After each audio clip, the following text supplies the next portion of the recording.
either early or punishing him for walking up. We'll see, ladies and gentlemen. Burnex Flash with the Ube strategy. But people claim Echo is the kryptonite to that. We'll see exactly how this pans out as we dive into the Land of Dawn for game number 3 between Burnex Flash as well as Echo. And there you go. Very aggressive. Yeah, very aggressive and actually a very bold decision as well from the side of Burnex Flash to Ube against Echo. Especially since Echo is one of the first few teams to actually dismantle the Ube strat.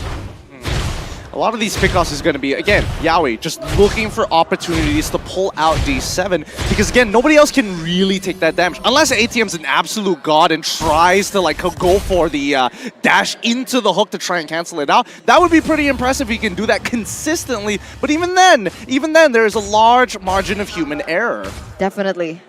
I completely agree here. But, oh man, I don't know. I mean, everyone from Echo is on their comfort pick, right? Yaoi's win rate, hook rate rather, on the Franco has just been insane. Earlier on, is there anything that we need to look out for, perhaps, in terms of equipment? In terms of equipment, let's have a quick look around. Nope, nothing too out of the ordinary just yet. It's just the fact that Yaoi's iron hooks get closer and closer every time he throws them out. It's going to get dangerous. In terms of emblems, let's have a quick sneak peek here. Nothing too out of the ordinary. Barras is going to hopefully, guys, pull yourself together coming out from D7. And I think it's fair, right? At the end of the day, it's all about trying to influence the lanes now. Now, first rotation coming up to the top side for the side of Burnex Flash to try and punish Samford.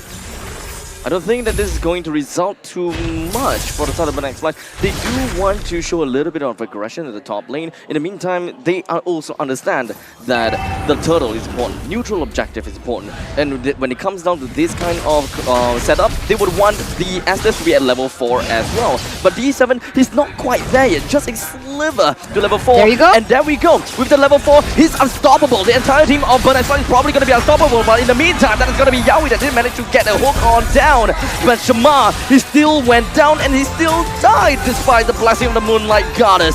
And Echo even gotten the turtle. Yeah, so Echo gets a kill. Oh! Echo gets a hook! That is a goodbye to... No?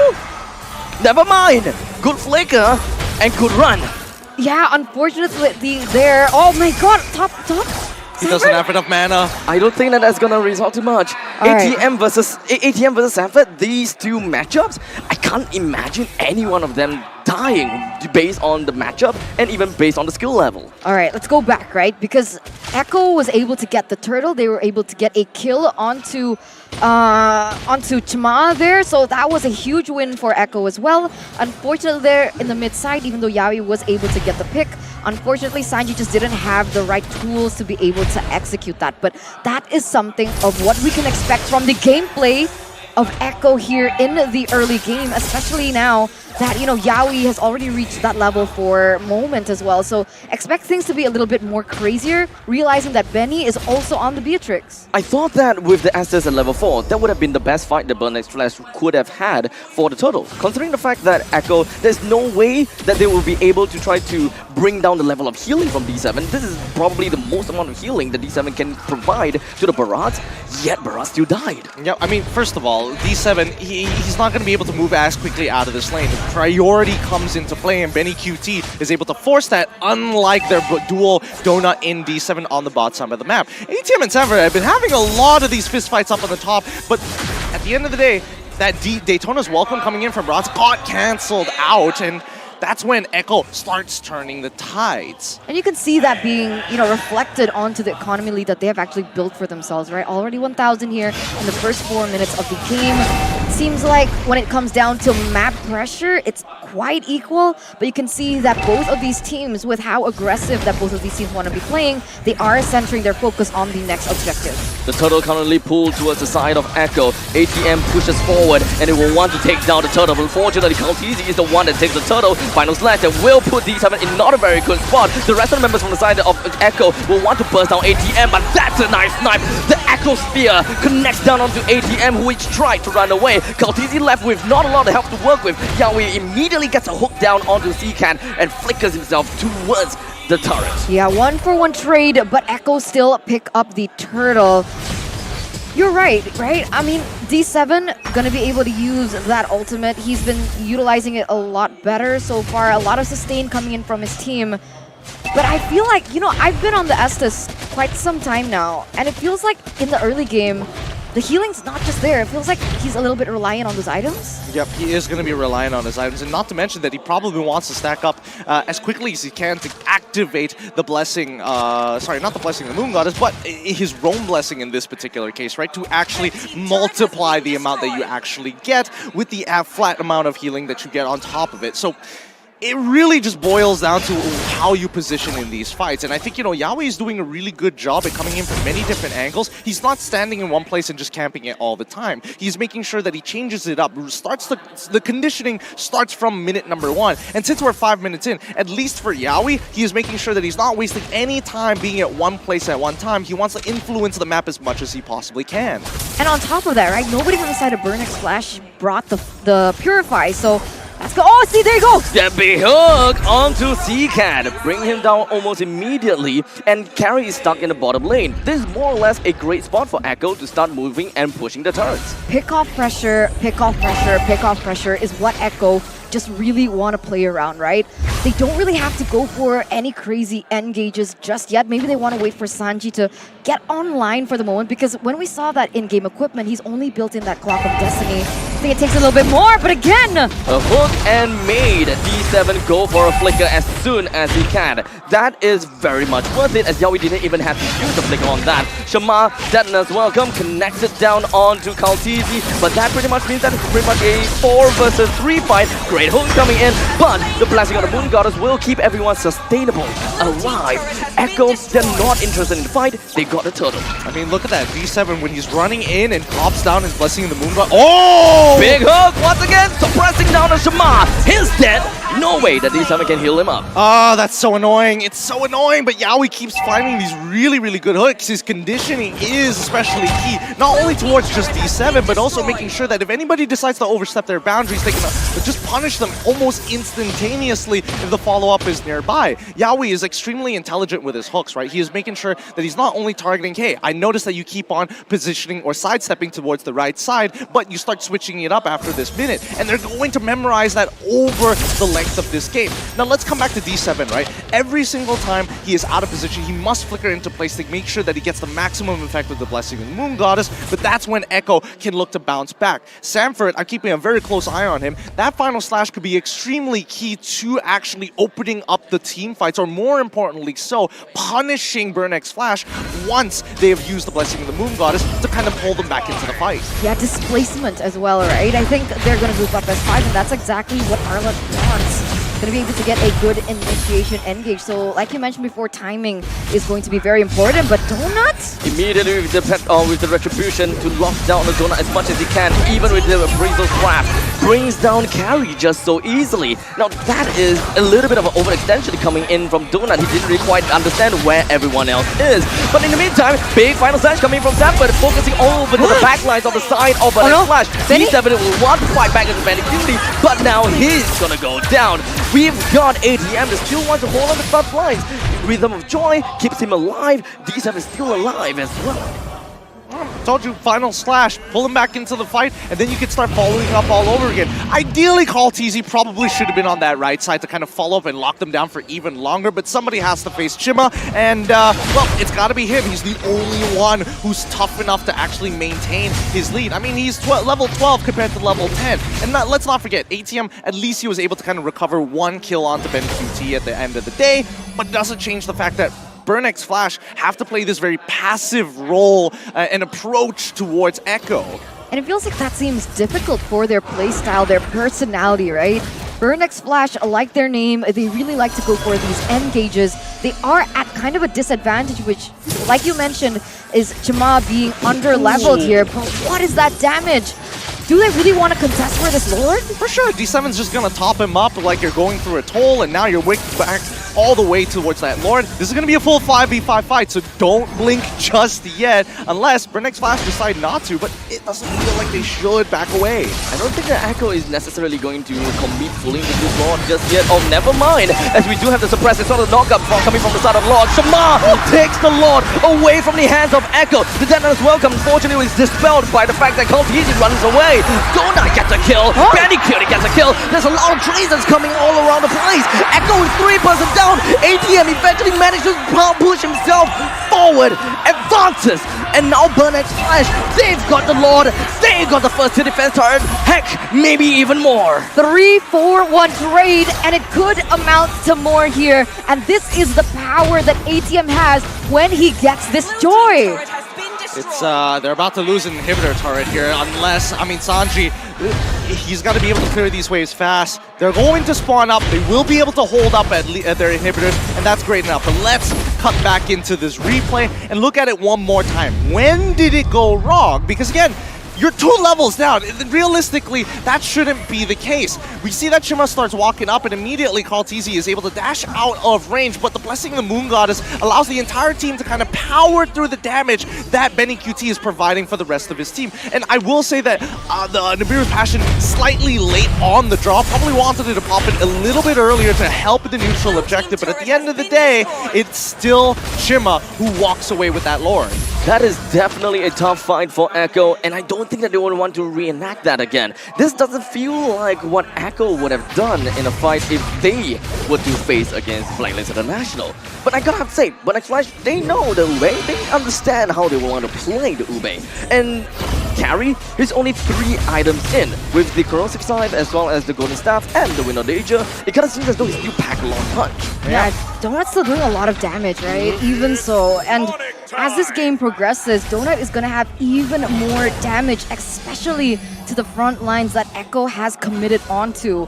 Kaltizi is going to be in danger. Sanford, when he tries to go in for these engages, it's going to be all or nothing with the commitment that they've actually come to. And that's assuming that, you know, they're going for that all in. For all intents and purposes, Sanji is just going to be farming up the damage stats pretty much the entirety of the game with the Astral Spheres, but he's getting that top up from the side of Burnix Flash, the continuous top up, in a matter of fact, from D7. Oh, can already hear the crowd trying to give some encouragement towards Burnix Flash, because right now the game isn't really in their hands, right? For all intents and purposes, Burnix Flash don't want to be the one to engage first.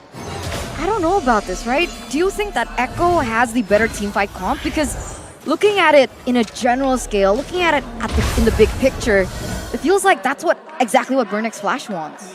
Yep, that's exactly what Burnix Flash wants. I mean, Echo, yes, they can teamfight, right? But the main players in these teamfights is going to be Kaltizi, Sanford, Benny QT, and sometimes even Sanji. But that's assuming that his abilities are up. He can only do it one at a time, and sometimes the AoE, you just have to be conveniently standing one on top of each other, no matter how good your aim actually is when you're utilizing these skill shots, right? So I think what it is going to come down to is just dancing around this Lord, and a lot of dancing. Wait, Yaoi.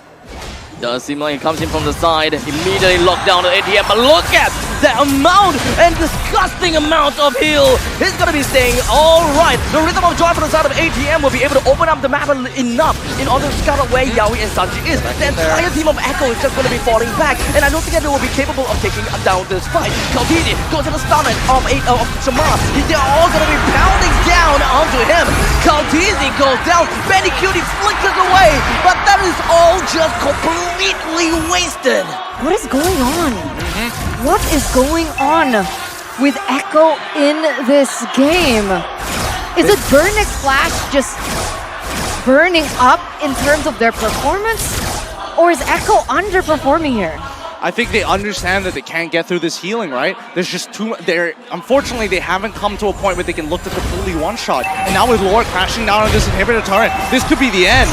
And the host connects down on the Shamar, suppressing him down. Big final slash coming from the side of Sanford, but where's the follow-up? Where's the damage coming from? ATM is dead, but the rest of the members from the side of Burnix will definitely want to follow up onto the core. He's slowly tickling down, but unfortunately, they are going too much of the core. They let the entire team of Echo pummels them down. Did you hear the crowd just cheer on Burn X Flash and maybe even Echo in that engage?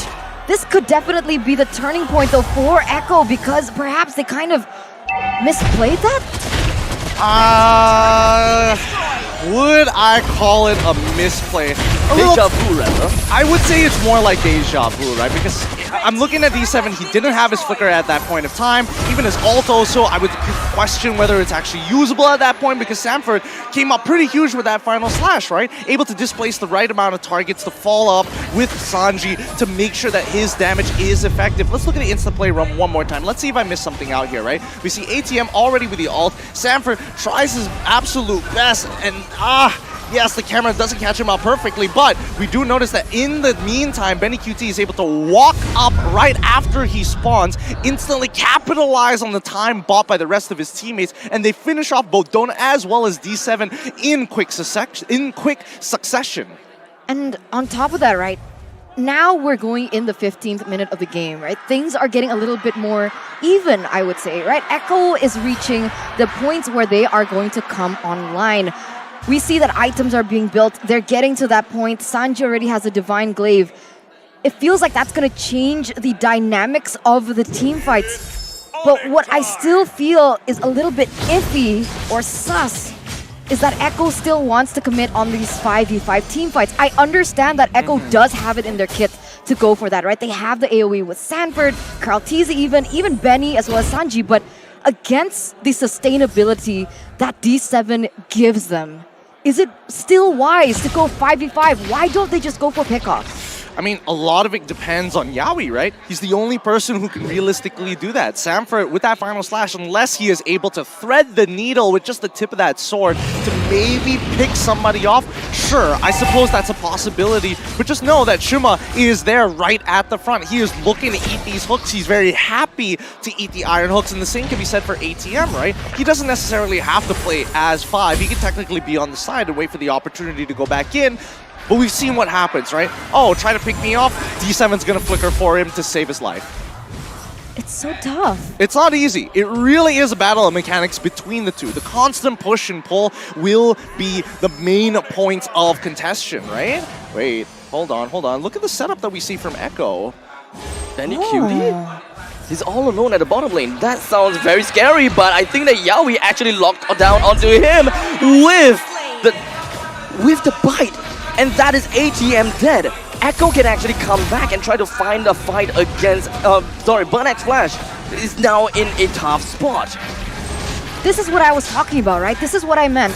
Pick off. This is what they need to go for. Iron Hook onto D7, he flickers out. He's gonna be A-okay at least, but the Lord even had to go for a reset. Ooh, last projectile didn't get hit there, and I think this is great. Now Echo can start fishing once again against Burn X Flash. It's still a 50-50. Ideally they killed Chima, but it just takes way too much time. If they can get CK, oh Yawi was close there. Chima is slowly trying to walk himself right in, but the suppression ensures that he would not be able to get the retribution. But before that even happens, Benny Cutie brings him down almost immediately. Terrifies down onto Yawi. The rest of the members for the side of Burn X Flash wants to punish Echo. They want to ensure that Lord would not amount to anything by killing them down. But that was a big final slash coming from the side of Sanford. He continues to push on these advantage. Sanford tries to run himself away. He almost got it. ATM wasn't able to come himself right back. C-Cat runs away with a quick little dash. D7 left all alone based on the fact that he's got no mobility. It's gonna be left with ATM and C-Cat. ATM has to fight the world all alone. He managed to kite away from the astrosphere, but let's be honest here. ATM, Shamar, C-Cat defending against the rest of the world. I don't know. The adjustment is huge though, right? By the side of Echo. 12 seconds left. They do have time. That's well, Echo connecting down ATM. He tries to bring down the Sanford, but Shamar, he did manage to successfully do so. Echo came in with only one mission, and that is to bring down the inhibitor turret. With 5 members available from Burn X Flash, it's a lot more difficult, as you can see here, for Echo to get things on the board. split them up one by one. They are no contest, no feat against the entirety of ECHO. Yep. And I mean, the only way they're going to do that, I personally wish that they were able to get a side inhibitor, not just the middle inhibitor, right? Because mid lane is very easily cleared, and it's honestly always cleared when you're starting these lore dances. I will say though, Sanford, holy cow, that very, very last fight just before the inhibitor fell, he sustained for way too long there. I'm surprised he lived that long, and he's able to pull that off. Now, looking back at the items so far, it's all about building defense and making sure that you live. These immortalities are going to be worth a lot. All right. ECHO still, though, leading with a 4,000 gold lead, but honestly, at this point, 19 minutes, and it's been 19 minutes. Can you imagine? Already a 20-minute game here. Things could go either way. Somehow, Burn X Flash, they need to force a team fight. But the way that ECHO have been positioning, like you caught up earlier during that team fight, I feel like that was very intelligent. And you can see that they're trying to replicate the same thing again. 44 seconds are left on the clock. You can see that even Carl Tizzy still at the top side. How are Burn X Flash supposed to bait them in that situation? Well, ATM, he's going to have to go out of his way to into the side lanes, right? But with the lack of information and considering the last time that ATM ended up dying on the bottom side of the map because of the Bloody Hunt and as well as Benny QT hiding in a bush, I think that even Burn X Flash recognized that maybe we just wait, right? Maybe we just hope that ECHO is looking for something bigger. Because these neutral objectives, it's hard to walk up, especially when you have no information whatsoever what's on the top side of the map, and nobody is showing themselves. Yeah, now the macro game begins, right? The chess play is how I love to see this go. And you know, ECHO, they have made a name for themselves. Their macro is usually on point, so it's very exciting to see how they're going to react to it and how Burn X Flash are going to try and challenge that kind of chess play. Okay, so they're making sure that they're hugging towards that right side. They know that the mid lane is pushed out for now, but they're still keeping very tightly knit. Notice Yaoi's position here because he is going to be the big opener, and if he finds Donut early, this could be a quick ult from D7. It's all about dragging the Lord away, and Kaltizi is doing an impeccable job of doing so. But Next Flash have to really get himself out of their comfort zone, out of the brushes, in order to really get a peek as to what's the health of this Lord. In the meantime, Sanji as well as Yaoi can find the right opportunity to jump right in with the skill snipe. Shamav loses the immortality. He's gonna go straight down, but the suppress actually saves him for just a little bit while Sanford goes in for the start. Shamav's still gonna be A-okay. Sanford back into the main lines with not a lot of help to work with. CK comes in from behind. He wants to get a kill down to Sanji. There's still immortality going on. He's going to be all the way behind the enemy's lines. How is this gonna be like? CK stays alive. He's gonna be getting down the immortality on the side of Sanji. Sanford still stays alive as well. He himself alone manages to push the entire team of ECHO away. That is absolutely crazy if you ask me. This will allow ECHO to re-record himself and get themselves back in this game. Immortality popped from the side of Kaltizi. The rest of the Moon God is just going to be popping between every single one of members of top side! EXF. Top side! Is this how it's gonna end? Is this how it's gonna end? ECHO, Sanji, and the rest of the group. And it out! What? Wait a second! Wait! The police knows! That's unlucky. That's so unlucky. Sanji dies, the auto attack is enough, and the minions spawn at the perfect time to push out the rest. How unlucky. Listen to the crowd roar in this second. Whoa, whoa, whoa! No, is this really how it's gonna end? Yaoi, Benny QT broke through all odds. They broke through like an Olympic sniper, and they just wanted this to end so badly. Sanford is the only person left standing. Look at the timers, ladies and gentlemen. Carl Tizzy is going to be up. Sanji is going to be up in 10 seconds. 3 of them. Will it be enough? He's got to pull the Lord.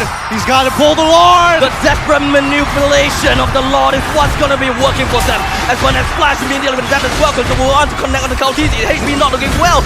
Both of them, Kaltizi, Sanford, taken down. But X Flash, they take this game. They are conducting a medley of death on the terror on the orchestra. This is not the result